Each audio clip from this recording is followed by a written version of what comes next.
ഞാൻ ഈ നിയമസഭാ തെരഞ്ഞെടുപ്പിൽ മത്സരിക്കില്ല, എനിക്ക് താല്പര്യമില്ല. എൻ്റെ വ്യക്തിപരമായ കാരണങ്ങൾ കൊണ്ട് മത്സരിക്കാൻ താല്പര്യമില്ല എന്ന് പാർട്ടി നേതൃത്വത്തെ അറിയിച്ചിട്ടുണ്ട്. അപ്പോൾ ആ വിവരം നിങ്ങളോട് പറയാൻ വേണ്ടിയിട്ടാണ് ഇന്ന് നിങ്ങളെ കാണാമെന്ന് തീരുമാനിച്ചത്. ഞാൻ 7 നിയമസഭാ തെരഞ്ഞെടുപ്പിൽ മത്സരിച്ചിട്ടുണ്ട്, 91 മുതൽ. ഒരു തെരഞ്ഞെടുപ്പിൽ മാത്രം പരാജയപ്പെട്ടു, ബാക്കി 6 തെരഞ്ഞെടുപ്പിലും വിജയിച്ചു. മാധ്യമ സുഹൃത്തുക്കൾ ഉൾപ്പെടെ എല്ലാ മേഖലയിൽ നിന്നും വലിയ പിന്തുണ എല്ലാ കാലത്തും എൻ്റെ പൊതുപ്രവർത്തന രംഗത്തുണ്ടായിട്ടുണ്ട്.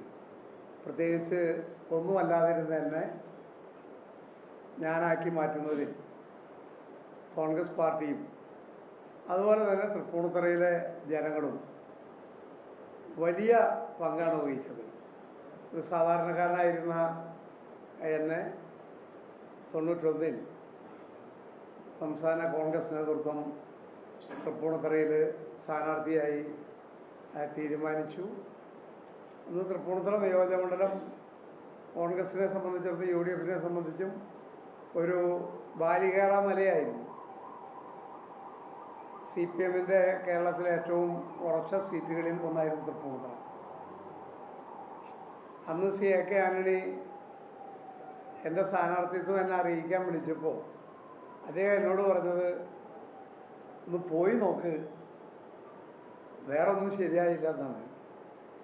അപ്പം അങ്ങനെ ഒരു അന്തരീക്ഷത്തിലാണ് ഞാൻ സ്ഥാനാർത്ഥിയായി മത്സരിക്കാൻ തൃപ്പൂണിത്തുറയിൽ പോയത്. പക്ഷേ തൃപ്പൂണിത്തുറയിലെ ജനങ്ങൾ എല്ലാ നിലയിലും